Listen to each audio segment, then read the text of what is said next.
નમસ્કાર મિત્રો. આજે હું આપની સમક્ષ એક લવ સ્ટોરી લઈને આવી છું. તે વિશિષ્ટ પ્રકારની છે. એક દીકરી હતી, લજ્જા. મારી સ્ટુડન્ટ હતી. ભણવામાં ખૂબ જ હોશિયાર, દેખાવમાં ખૂબ જ રૂપાળી. તેની પર્સનાલિટી એક હિરોઈનને પણ શરમાવે તેવી અને બોલ્ડ. ભણવામાં MBA એણે નક્કી કર્યું બનવાનું. ઘરેથી પરમિશન મળી મમ્મી પપ્પાની. MBA થઈ ગઈ. એક સારી કંપનીમાં જોબ કરતી હતી. 35,000 રૂપિયા તેનો સેલરી હતો. પપ્પાની ઇન્કમ થોડી ઓછી, એટલે તે મદદ કરે ઘર ચલાવવામાં, અને આમ બંનેના પગારમાંથી ઘર ચાલે. લજ્જા થોડા પૈસા દર મહિને બચાવે મમ્મી પપ્પા માટે. તેને બસ વિચાર ફક્ત મમ્મી પપ્પા અને તેનાથી નાની એક બેન હતી, તેને ખૂબ ભણાવવા માગતી હતી. બસ આ ત્રણનો જ વિચાર કર્યા કરે. ધીમે ધીમે તેની ઉંમર મોટી થતી ગઈ. મમ્મી પપ્પાને તેના લગ્ન માટે ચિંતા હતી. તેના લગ્ન માટે તેઓ અવારનવાર તેને કહેવા લાગ્યા, પણ લજ્જા ના પાડતી રહી. મારે લગ્ન નથી કરવા, હું તમારી સાથે જ રહીશ, તમારી સેવા કરીશ. મમ્મીએ તેને એક દિવસ ચોખ્ખા શબ્દોમાં કહી દીધું કે તું મોડા કરીશ તો ચાલશે, પણ લગ્ન તો તારે કરવા જ પડશે, નહીં ચાલે. હવે તેને થયું કે ચાલે તેમ નથી. મમ્મીએ આ વખતે વોર્નિંગ આપી છે, હવે તો લગ્ન કરવા જ પડશે. તેણે છોકરાઓ જોવાનું શરૂ કર્યું. એક પછી એક, એક પછી એક, એક પછી એક. તેણે 22 છોકરાઓ જોયા. તેને એક પણ છોકરો ગમતો નહીં. પોતાના ક્રાઇટેરિયામાં જાણે કોઈ આવતું જ નહીં તેવું તેને લાગ્યા કરતું. જે છોકરો ગમતો અને એના ઘરે તપાસ કરવા માટે જતા તો નામ બળે ઓર દર્શન ખોટે, એવી પરિસ્થિતિ હોતી હતી. વાતો મોટી મોટી કરે અને ઘરે જાય ત્યારે કંઈ જ ના હોય, ખાવાના પણ ઉધારા હોય, તેવી પરિસ્થિતિ હોય. કોઈ છોકરો ગમી જાય અને તેના ઘરે જાય તો તેના મમ્મી પપ્પા એટલા બધા વિચારોના ઓર્થોડોક્સ હોય કે આ દીકરીને એમ લાગે કે હું આ ઘરમાં નહીં સેટ થઈ શકું. હું આટલા વર્ષથી સ્વતંત્ર રહી છું, મારા ઘરમાં હું દીકરાની જેમ જ રહી છું. હા, તેના ઘરમાં એ દીકરો જ હતી, કારણ કે તેના મમ્મી પપ્પાને 2 જ દીકરીઓ અને આ દીકરી મોટી. લગભગ 10th એક્ઝામ આપી પછી આ દીકરીએ કમાવાનું શરૂ કરી દીધું હતું, કારણ કે પપ્પાનો પગાર ઓછો હતો. એટલે પોતાની ફીઝ, આગળ ભણવા માટેની પોતાના ખર્ચા તેણે જાતે જ કાઢવાના હતા. ત્યારથી આ છોકરી કામ પર લાગી ગઈ હતી. એટલે સ્વતંત્ર મિજાજ ધરાવતી આ દીકરી હતી. એટલે એને એમ લાગતું કે આવા ઓર્થોડોક્સ ફેમિલીમાં હું નહીં સેટ થઈ શકું. છોકરાના વિચારો પણ આવા બિલકુલ રૂઢિચુસ્ત છે, સંકુચિત મગજનો માણસ છે, તો એવા છોકરા સાથે હું કઈ રીતે આખી જિંદગી વિતાવી શકું? અને તે ના પાડી દેતી. આમ કરતાં કરતાં 22 છોકરાઓ તે જોઈ ચૂકી હતી. પછી તેના અંકલે તેને એડવાઇસ આપી કે તું એક એડ આપી દે, કદાચ એમાં સારા છોકરાઓ કોઈ આવે તો તું સિલેક્ટ કરીને જોવા જઈ શકે. તેણે લગ્ન માટે એડ આપી. ઘણા પત્રો આવ્યા. તેમાંથી એક છોકરો તેને પસંદ આવ્યો. ખૂબ ભણેલો હતો, એન્જિનિયર થયેલો હતો, પોતાનો બિઝનેસ ચલાવતો હતો. તેણે એ છોકરો દેખાવે પણ ગમ્યો. તેને લાગ્યું કે ભણેલો ગણેલો છે, વેલસેટ ફેમિલીમાંથી આવે છે, તો મને સમજી શકશે, હું આને જોવા માટે જાઉં. તેણે મમ્મી પપ્પા પાસે પરમિશન માગી કે હું આનો ફોન નંબર છે તો વાત કરી શકું છું. મમ્મી પપ્પાએ તેને પરમિશન આપી. તેણે આ છોકરા સાથે વાત કરવાની શરૂ કરી. તેને લાગ્યું કે છોકરાના વિચારોને મારા વિચારો મળે છે. તેણે પહેલાં એને મળવા માટે બોલાવ્યો. છોકરો મળવા માટે આવ્યો. 2-3 કલાક બંને સાથે ગુજાર્યા. બંને સાથે જમ્યા, ગાર્ડનમાં બેસ્યા, અને લાગ્યું કે ના, બંનેના વિચારો મળે છે. લજ્જાને લાગ્યું કે આ મને સમજી શકે એવો છોકરો છે.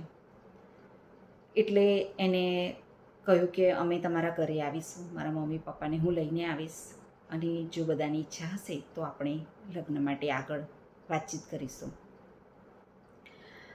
લજ્જા ઘરે ગઈ. આ દીકરો પણ પોતાના ઘરે આવી ગયો અને પછી બંનેની વાતચીત તો ચાલુ જ રહી. ઘરે જઈને લજ્જાએ મમ્મી પપ્પાને વાત કરી. મમ્મી પપ્પાએ કહ્યું કે સારું, આપણે એના ઘરે જઈને ઘર બહાર બધું જોઈ આવીશું. રવિવારનો દિવસ હતો. બંનેનું એકબીજાથી ઘણું દૂર હતું, પણ દીકરીને ગમતું હતું એટલે માતા પિતાએ જવાનું નક્કી કર્યું. દીકરાના ઘરે આવ્યા, ઘર બહાર જોયું, માણસો જોયા, બધું ખૂબ જ વેલસેટ હતું. એકનો એક દીકરો હતો. મમ્મી પપ્પા બિલકુલ ભણેલા ગણેલા અને ખૂબ જ વ્યવસ્થિત પરિવારના હતા. દીકરો પણ એન્જિનિયર થયેલો, એડવાન્સ હતો. વિચારો બિલકુલ એના બોલ્ડ હતા. આ દીકરીને લાગ્યું કે હું આની સાથે લગ્ન કરીશ તો સુખી થઈશ, મને એ સમજી શકશે એટલું મારા માટે બસ છે. દીકરીએ તેના મમ્મી પપ્પા સાથે પણ વાત કરી કે હું નોકરી કરવા માગું છું, ત્યાંથી નોકરી છોડી દઈશ, પણ અહીંયા આવીને હું નોકરી શોધી લઈશ, તમે મને જોબ કરવા દેશો? મમ્મી પપ્પાએ હા પાડી કે હા, તું કરી શકે છે, તને જે ગમે તે તું કરી શકે છે.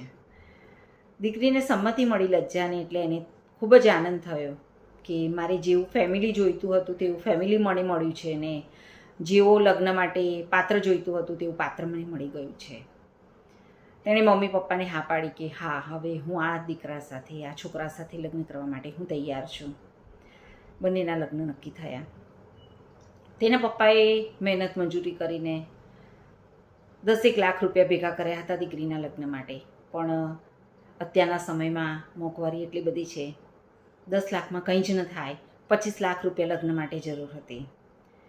એટલે તેના પપ્પાએ નક્કી કર્યું કે થોડા પૈસાની હું લોન લઈશ ને થોડા વ્યાજે લઈ લઈશ. મમ્મી પપ્પા રાત્રે આ ચિંતા કર્યા કરતા, વાતો કર્યા કરતા. આ દીકરી આ બધી વાતો સાંભળતી. તેને થતું કે તે છુપી રીતે સાંભળી લેતી કે મમ્મી પપ્પા મારા લગ્ન વિશે ચિંતા કરી રહ્યા છે પૈસા માટે, અને તેને થતું કે માંડ 10 લાખ રૂપિયા તેમણે ભેગા કર્યા છે, અને જો મારા લગ્ન પાછળ તે વપરાઈ જશે, મારી ભાઈ પણ નથી, બેન હજી નાની છે, એને ભણાવવાનું પણ બાકી છે, અને જો આ બધા જ પૈસા મારા લગ્ન પાછળ ખર્ચાઈ જશે તો તેમના પાછલી ઉંમરનું શું? તેણે બીજે દિવસે પોતાની મમ્મીને વાત કરી કે મારે લગ્ન સાદાઈથી કરવા છે મમ્મી, અને મારે કંઈ જ નથી જોઈતું. મમ્મીએ તેને સમજાવી કે તારે નથી જોઈતું, પણ સાસરીવાળા તને ટોણા માર્યા કરશે, તને આખી જિંદગી સંભળાવ્યા કરશે કે કશું લઈને નથી આવી બાપના ઘરેથી. અમારે જે કરવું પડતું હોય તો કરવું જ પડે બેટા, એમાં ન ચાલે. ધામધૂમથી લગ્ન કરવા પડે, જમણવાર કરવું પડે, મહેમાનોને તેડાવવા પડે, આ બધું કરવું જ પડે. દીકરાનું નામ અનિકેત હતું. તેણે અનિકેતને આ બધી વાત કરી ફોન કરીને, અને તે વાત કરતાં કરતાં રીતસર રડી પડી કે મારે લગ્ન કરવા છે પણ સાદાઈથી કરવા છે, અને મમ્મી પપ્પા આટલો બધો ખર્ચો કરીને લગ્ન વ્યાજી રૂપિયા લઈને કરવાના છે, જે મને મંજૂર નથી. આ રીતે હું લગ્ન કરવા નથી ઈચ્છતી. અનિકેતને પણ આની વાત ગળે ઉતરી કે સાચી વાત છે તારી, પણ હું પણ એકનો એક છું. અમે પૈસા ટેકી ખૂબ જ સુખી છીએ, સમાજમાં અમારી ખૂબ આબરૂ છે, અને આ રીતે સાદાઈથી લગ્ન કરીને પતાવી દઈશું તો નહીં ચાલે. તો શું કરવું? બંને વિચારવા લાગ્યા.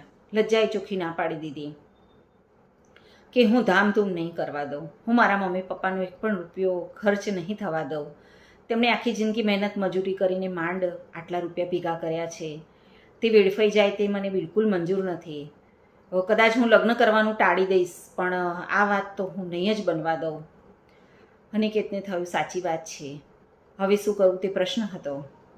અનિકેતે પોતાના ઘરે વાત કરી. ઘરેથી પણ જવાબ એવો જ આવ્યો કે તું તો એકનો એક છે, આપણે તો ખૂબ જ માણસને તેડાવવું પડે અને ધામધૂમથી જ લગ્ન કરવા પડે, આમ ન ચાલે. નજીકમાં કોરોના આવ્યો.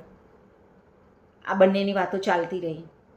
કોરોનાના સમયે બધું બંધ થઈ ગયું, એકબીજાને મળાતું પણ નહીં. બંને ફોનથી એકબીજા સાથે વાત કર્યા કરતા.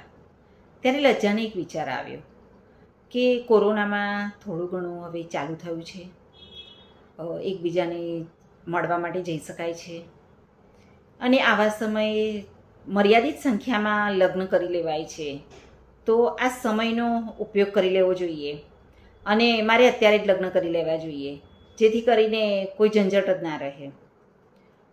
તેણે નક્કી કરી લીધું અને અનિકેતને આ વાત જણાવી કે કોરોનાનો સમય ચાલી રહ્યો છે, કોઈ આપણને કંઈ કહી નહીં શકે અને મર્યાદિત સંખ્યામાં આપણે લગ્ન કરીશું તો આપણા લગ્ન પણ આપણું મિશન પૂરું થશે. અનિકેતને પણ આ વાત ગળે ઉતરી ગઈ. અનિકેતે મમ્મી પપ્પાને જણાવ્યું કે હું પણ આ જ રીતે સાદાઈથી લગ્ન કરવા ઈચ્છું છું. મમ્મી પપ્પાની ઈચ્છા નહોતી, પણ અનિકેત પણ સમજી શક્યો હતો કે લજ્જાની વાત બિલકુલ સાચી છે. તેણે લજ્જાને સાથ આપવાનું નક્કી કર્યું અને બંનેએ મંદિરમાં જઈને પોતાના મિત્રો સાથે ફક્ત મર્યાદિત સંખ્યામાં લગ્ન કરી લીધા. બંને લગ્ન ગ્રંથિથી જોડાઈ ગયા અને પછી લગ્ન કરીને લજ્જાએ પોતાના મમ્મી પપ્પાને મેસેજ કરી દીધો કે મેં લગ્ન કરી લીધા છે, તમને ખરાબ લાગ્યું હશે, હું જાણું છું, પણ મારી મજબૂરી હતી. હું તમારા પૈસા વેડફવા નહોતી માંગતી અને માટે જ મેં આ પગલું ભર્યું છે. મને માફ કરશો. તમે મને સામેથી ફોન કરીને બોલાવશો ત્યારે જ હું આવીશ, ત્યાં સુધી હું નહીં આવું. અને સાસરે ગયા બંને. અનિકેતના મમ્મી પપ્પાએ બંનેને ખૂબ જ પ્રેમથી આવકાર્યા, ગળે લગાવી દીધા અને ખૂબ ખૂબ આશીર્વાદ આપ્યા. અનિકેતે લજ્જાને કહ્યું કે તું મમ્મી સાથે પપ્પા સાથે ફોન કરીને વાત કરી લે. રાત્રે શાંતિથી લજ્જાએ ફોન કર્યો મમ્મી પપ્પાને. તેના મમ્મી પપ્પા ખૂબ રડતા હતા.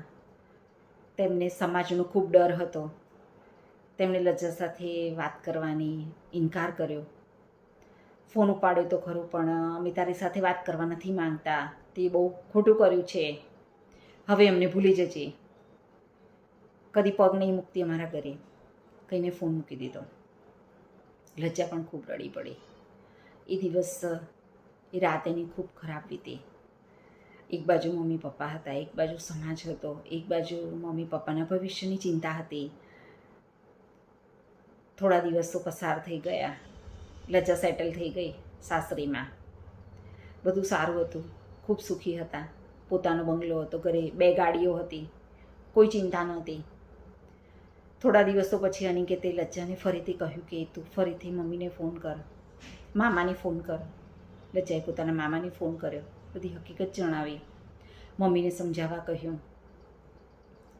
મામા પણ એમ જ કહેતા હતા કે તે જે કર્યું તે જે ખૂબ ખોટું કર્યું છે, પણ લજ્જાને વિશ્વાસ હતો કે મારા મમ્મી પપ્પા હવે મને સમજશે, માની જશે. મામાને કહ્યું કે મને મમ્મી સાથે વાત કરાવો એકવાર, ફક્ત એકવાર મારે તેની સાથે વાત કરવી છે. થોડા દિવસો પસાર થઈ ગયા હતા એટલે મમ્મી પણ થોડા દુઃખમાંથી બહાર આવી ગયા હતા. તેણે મમ્મી સાથે વાત કરી, પપ્પા સાથે વાત કરી. ખૂબ રડી પડી લજ્જા. મમ્મી પપ્પાને ખૂબ માફી માંગી, પણ તેણે જે કર્યું હતું તે બરાબર કર્યું હતું તેવું મમ્મી પપ્પા પણ અત્યારે સમજી રહ્યા હતા. તેણે મમ્મી પપ્પાને પૂછ્યું કે હું તમારા ઘરે આવી શકું છું આશીર્વાદ લેવા માટે, તમારા જમાઈને સાથે લઈને. મમ્મી પપ્પાએ હા પાડી. બંનેનું શાનદાર રીતે ઘરમાં સ્વાગત કર્યું અને જમાઈને આશીર્વાદ આપ્યા. દીકરીને ગળે વળગાડી અને ફરીથી વ્યવહાર કરવાના ઈરાદાથી તેના મમ્મીએ તેને સોનાના દાગીના વિશેને બધું પૂછપરછ કરી. અનિકેતે ચોખ્ખી ના પાડી કે હું એક પણ વસ્તુ લેવાનો નથી, ફક્ત તમે મને સુકન્યા 101 રૂપિયા આપી દો અને આશીર્વાદ આપો, એટલું જ મારા માટે બસ છે. મારા ઘરે બધું જ છે, મારે કંઈ જ નથી જોઈતું. અને આજે તમારે 10 લાખ રૂપિયા બચાવીને રાખ્યા છે તે બચાવેલા જ રાખો, તમારા પાછલા સમયમાં તે તમને કામ લાગશે. અને આમ બંને પરિવાર ખૂબ ખુશ થયા. લજ્જાએ એક એવો દાખલો પૂરો પાડ્યો છે કે સમાજમાં જે એકબીજાની દેખાદેખીથી લાખો રૂપિયા, કરોડો રૂપિયા લગ્ન પાછળ ખર્ચાઈ રહ્યા છે તે ખરેખર ખોટું છે. કેટલીય દીકરીઓ આવી હશે, કેટલાય માતા પિતા આવા હશે કે જેમની આખા જીવનની જમાપૂંજી આ રીતે દીકરીના કે દીકરાના લગ્નમાં વપરાઈ જતી હશે, વેડફાઈ જતી હશે. તો આ એક દાખલો છે સમાજ માટે કે આ રીતે લગ્ન ન કરવા. કોરોના સમયે જેમ મર્યાદિત સંખ્યામાં માણસોને હાજર રાખીને લગ્ન થતા, એ જ પ્રથા જો હંમેશ માટે ચાલુ રહે તો ખરેખર પૈસાનો સદુપયોગ બીજી રીતે કરી શકાય. અને આ એક ઉમદા વિચાર છે. લજ્જાને ખરેખર બિરદાવવા જેવી છે, શાબાશી આપવા જેવી છે કે તેણે આ પગલું ભર્યું અને સમાજમાં એક દાખલો પૂરો પાડ્યો છે.